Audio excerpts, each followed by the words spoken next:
Hi everyone, I'm just going to do a little update video on finishing my Bowser costume. So I decided to add a little jaw here, and I've also finished my tail, and I have made some little banana peels here that we are going to use to throw at each other because the whole office is going to be Super Mario characters. And if you want to refer to my first video of how I made the Bowser turtle shell, you can do that. Click the eye. I'm going to show in the video how to make these little bananas. Uh, it's just going to be a one-time use, but it was pretty easy to make those. So if anybody else wants to make some, and I can show you a couple other things I've made as well. I guess we'll start with the bananas first. So if you're going to make these by hand, you'll start off by tracing yourself out what you think would be a good banana shape, okay? And then you'll just cut these out by hand. So what I did was I cut out 3 of them. And this is just my practice one, so I could see if I liked the shape of it. And then I take one and I kind of do a bend there. And then what I end up doing is gluing these together in a shape, kind of like this. And then all I did was I took some black tape and wrapped it around there, and then I drew my eyes on, and I actually used a paint pen just to do the little white highlights there.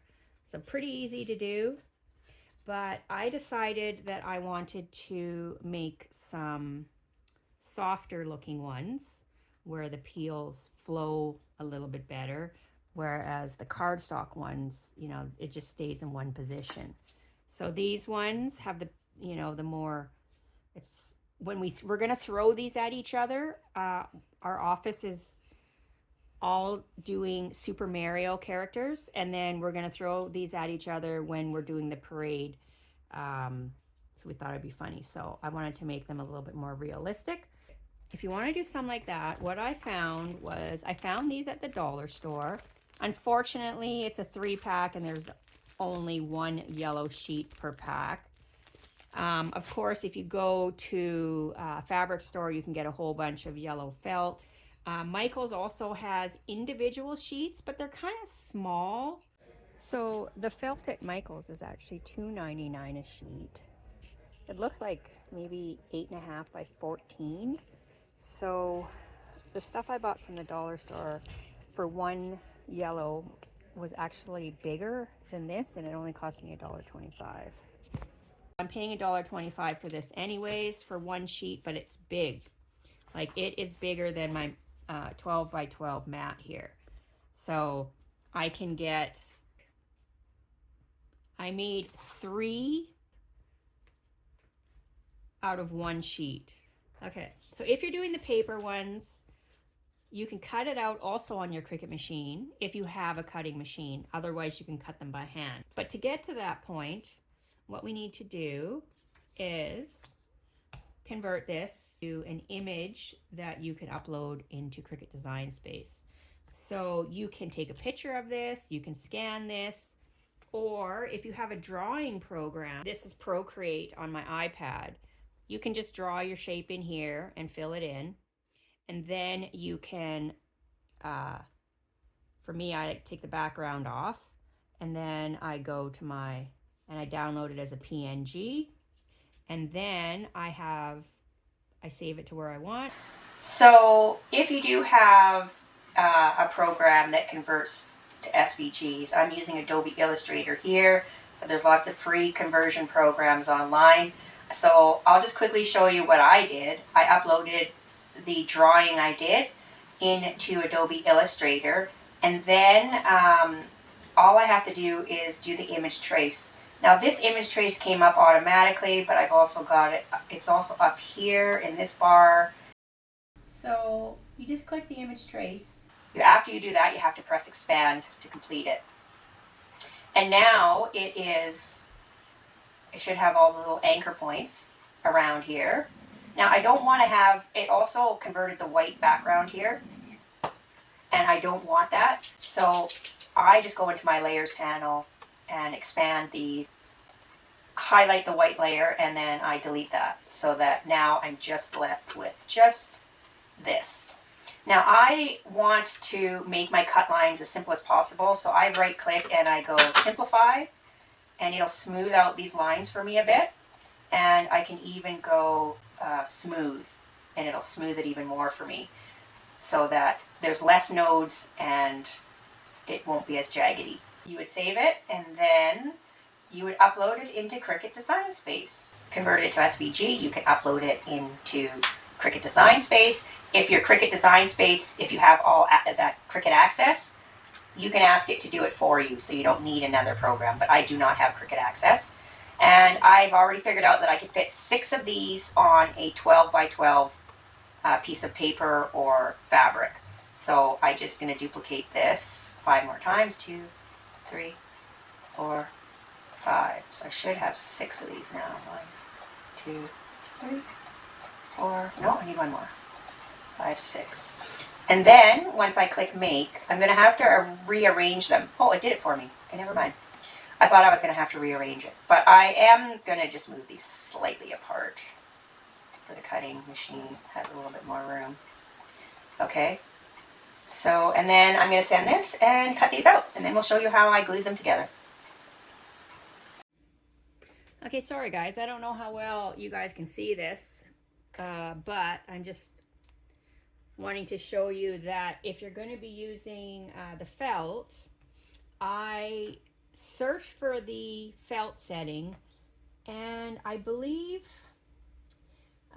glitter and wool bonded will let me choose the rotary tool. So if you have, like I have the maker and it came with the rotary tool, so I look for one of those settings. I will do the glitter bonded one, and then yes, it has the rotary tool there. Sometimes you can click edit and see if rotary tool is available, and then I will send this to cut. So I've cut my felt down to, I'm using a pink grip mat, which is supposed to be for fabric. But you can also use the strong grip mat, or you can even tape along the top here to help hold it in place. I don't recommend putting tape along the edges here because that could interfere with the going through the machine. So now that this is ready here, I'll put it in my machine, press the flashing button, and get these to cut out. I've already got the rotary tool in here. I had to swap it out. If you're cutting with paper, then just use the fine point blade.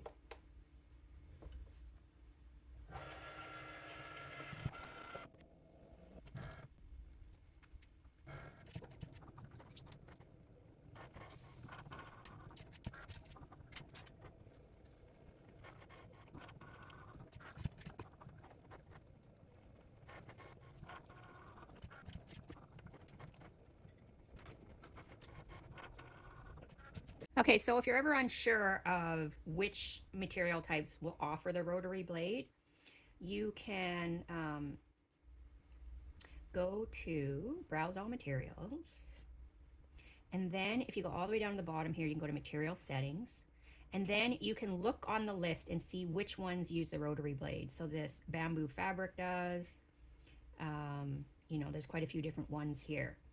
But as far as the felt settings go, the glitter bonded does, felt acrylic fabric, and felt wool fabric, and flannel. So yeah, you can just choose one, and you may have to adjust the pressure or choose one that has less pressure because this is pretty thin.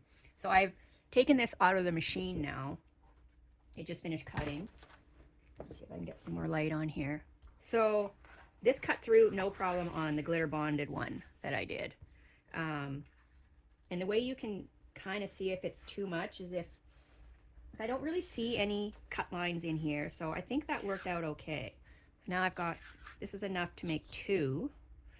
But like on some of my other projects that I've done before on this mat, I could tell that I was using too strong of a cut because there's like cut lines in here. So then you just have to do a different adjust.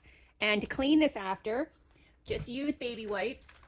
They work really, really well for getting off all this stuff. I just haven't had time to clean it from my previous use, and these are all dry, so I'm gonna have to add some water. But if you take one of these with water and take your time to scrub it, you can make this back to new again. I've done it a few times. The other option you could do is put down a layer of, what's it called? The transfer tape with the sticky side up.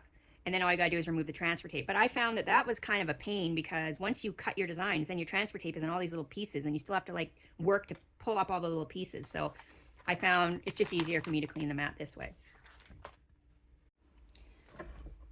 Okay, so you can draw your eyes on first or after. I think it's a little bit easier to do it before. And because these are just gonna be used one time, I'm just gonna use a Sharpie.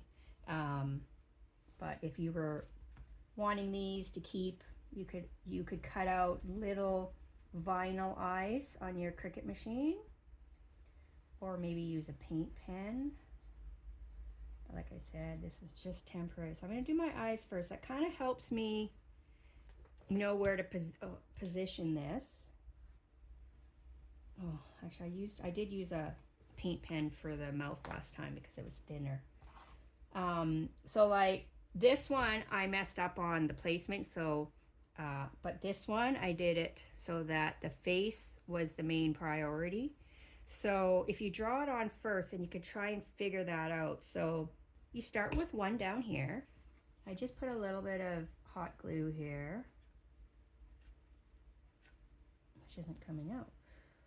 Come on, there we go. Okay, and then I put the edge of this one, line it up, just have it slightly hanging over, okay?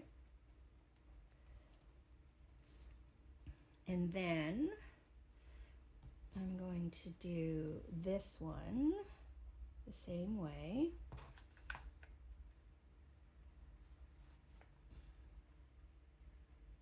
A little bit of glue. Make sure it lines up closer to the top so that these are kind of all even. Okay, do the glue. And then for the last one, you just, well, technically I wanted this to be on the outside. So this one should have been the face. So that's what you have to figure out. This one would have been the best one for the face. But anyways, I'm just going to continue on this one. So I'm going to put this one on the outside of that one. So I'm going to, so you just kind of have to figure it out what looks best for you. But I'm not too worried about it. We're just trying to get the idea here going. Okay, so I'm just going to touch that lightly there.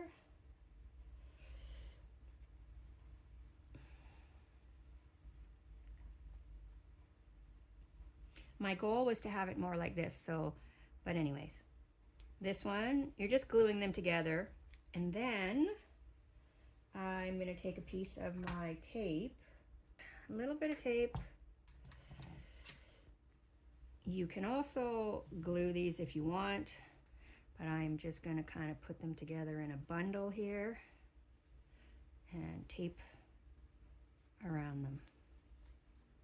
Okay, to make my top. And then what I wanted to do was fill this out a little bit. So I am going to, you could use whatever you want. You could just put paper in there or leftover felt. But I happen to have some of this stuff here, so I'm gonna stuff that in there to help give it a little bit of dimensions. I've got some stuffing in there. And you could probably just leave it like that, but if you are worried about this falling out, you can, I had Pellin, it's quite thick, because I was hoping that would help it stand up a bit, but you could also just use scraps that you have here, and then just glue those on, hot glue those on here, just to help keep the cotton batting stuff in. Hold that in. And Then you can trim off the excess here. And then I'm going to get my paint pen. To finish off the eyes a bit. So I'm just going to put a blob there and a blob there. And let it dry, and then pretty much we're done. So that's pretty much all you need to do. There you go. So you got another banana done. So far, this is my best one. So let's see. Yeah. So on this one, I basically had the front piece overlapping the back pieces. But simple to do. Now we can throw these at each other. Okay, so what I ended up doing for my tail was I found this banana costume at the outlet store for like $2. And I thought, hey, I can use this for the material to make my tail. It's a really good, solid material. It will help my tail be more solid. So I cut out a section on the back, but then we realized, hey, we could use this costume. Someone could actually be the banana costume, because in Super Mario Kart, they have the bananas that you throw at each other. So then because I had already cut the piece out, I made a white section there, and I sublimated bananas on them and sublimated King Kong on there with my sublimation printer. And then I filled in the part that I cut out with that white material there. And at the top of it, I made it look kind of like a banana. And then I actually was making I made a question mark box with a coin on top and some brick boxes with stars. And then different characters can carry these in the parade. So this is how the tail turned out using the fabric from the banana costume. What I did was I put a pool noodle in it like this, and then I cut off the excess. But I was able to bend the pool noodle slightly on the end here just to give it a bit of a curl. And then I added some more of the styrofoam trees there. And I think I'm probably going to stick it with Velcro. Like I've already put a piece of Velcro under here. And then I'm going to probably stick it onto my shirt that way. And maybe I might need a couple extra safety pins there. And then the turtle shell is going to rest right to about here. So it's going to go really nicely.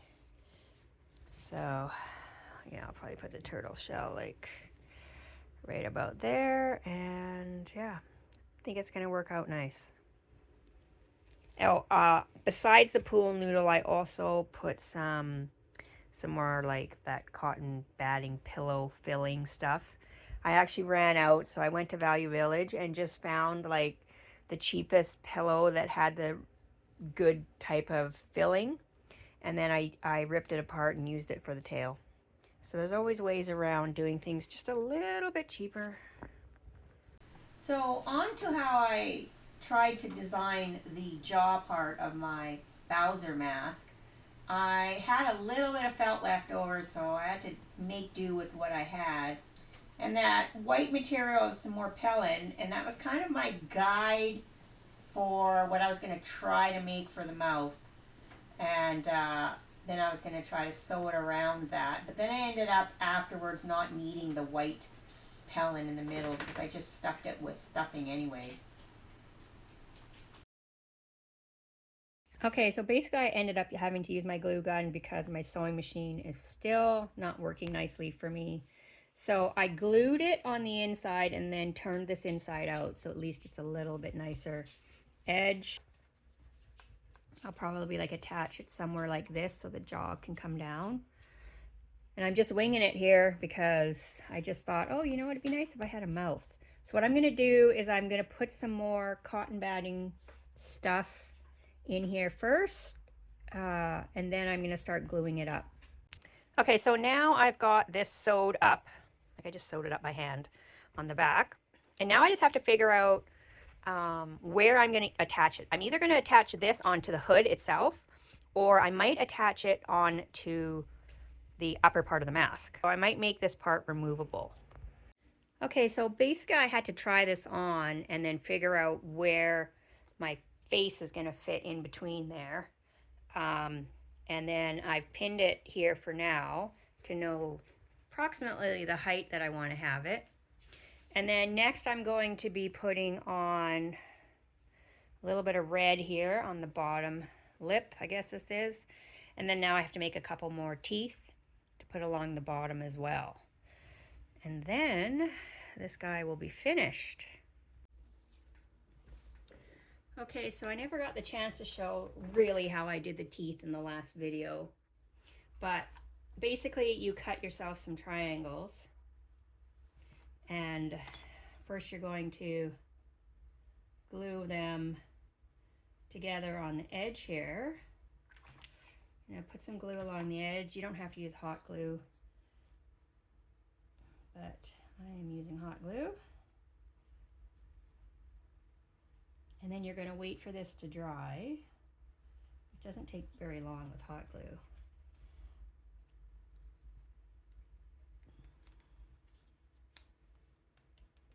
Okay, so this one's been drying a little bit longer, so we'll go over this. You can find something that'll help with wrapping it.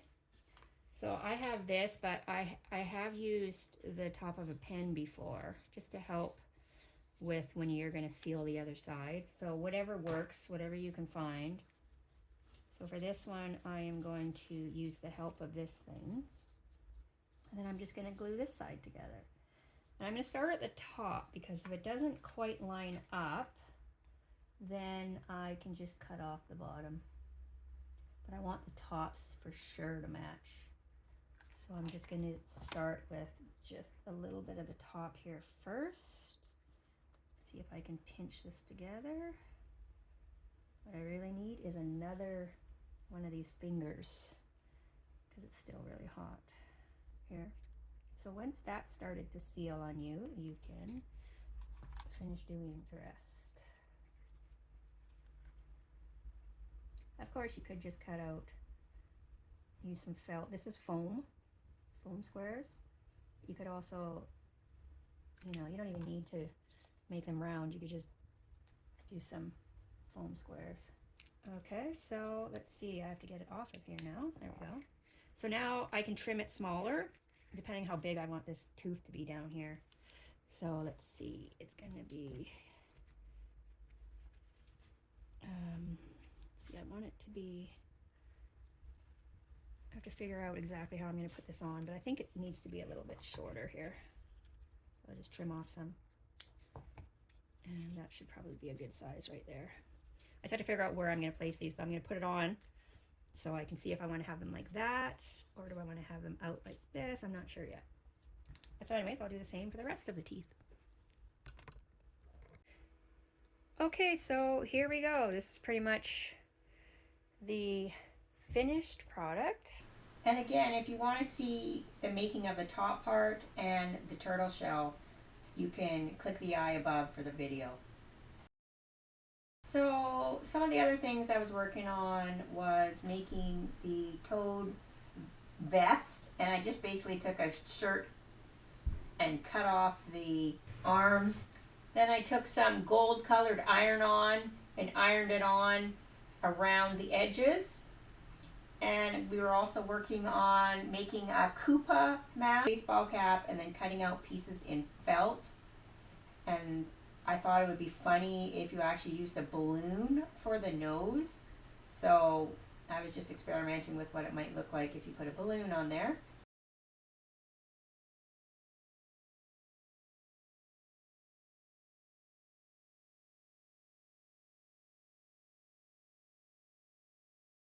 Well, thanks everybody for watching.